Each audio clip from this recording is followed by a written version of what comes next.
क्या सच में कश्मीर के राजा हरि सिंह ने भरी सभा में नेहरू को थप्पड़ मार दिया था? आप लोगों में से बहुत ही कम जानते होंगे कि नेहरू पेशे से वकील थे, लेकिन किसी भी क्रांतिकारी का उन्होंने केस नहीं लड़ा। बात उस समय की है जिस समय महाराजा हरि सिंह 1937 के दरमियान ही जम्मू कश्मीर में लोकतंत्र स्थापित करना चाहते थे। लेकिन शेख अब्दुल्ला इसके विरोध में थे, क्योंकि शेख अब्दुल्ला महाराजा हरि सिंह के प्रधानमंत्री थे और कश्मीर का नियम यह था कि जो प्रधानमंत्री होगा वही अगला राजा बनेगा। लेकिन महाराजा हरि सिंह प्रधानमंत्री के कुकृत्य से भली भांति परिचित थे, इसलिए कश्मीर के लोगों की भलाई के लिए वह 1937 में ही वहां लोकतंत्र स्थापित करना चाहते थे। लेकिन शेख अब्दुल्ला ने बगावत कर दी और सिपाहियों को भड़काना शुरू कर दिया। लेकिन राजा हरि सिंह ने समय रहते हुए उस विद्रोह को कुचल डाला और शेख अब्दुल्ला को देशद्रोह के केस में जेल के अंदर डाल दिया।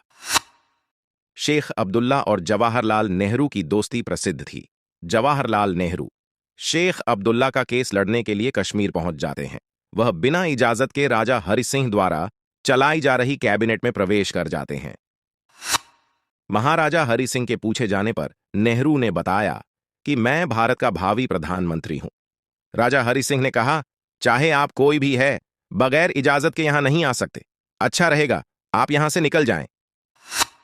नेहरू ने जब राजा हरि सिंह के बातों को नहीं माना तो राजा हरि सिंह ने गुस्सा में आकर नेहरू को भरे दरबार में जोरदार थप्पड़ जड़ दिया और कहा, यह तुम्हारी कांग्रेस नहीं है या तुम्हारा ब्रिटिश राज नहीं है, जो तुम चाहोगे वही होगा।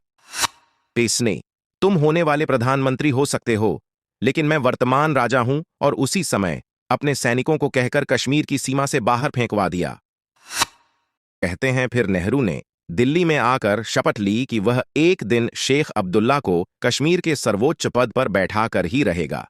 इसीलिए बताते हैं कि कश्मीर को छोड़कर अन्य सभी रियासतों का जिम्मा सरदार पटेल को दिया गया और एकमात्र कश्मीर का जिम्मा भारत में मिलाने के लिए जवाहरलाल नेहरू ने लिया था।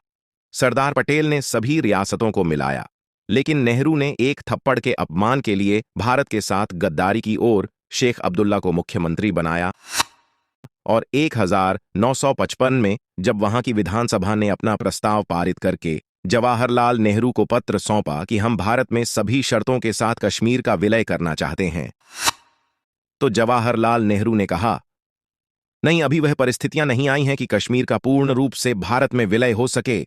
इस प्रकार उस पत्र को प्रधानमंत्री नेहरू ने ठुकरा दिया था और उसका खामियाजा भारत आज तक भुगत रहा है।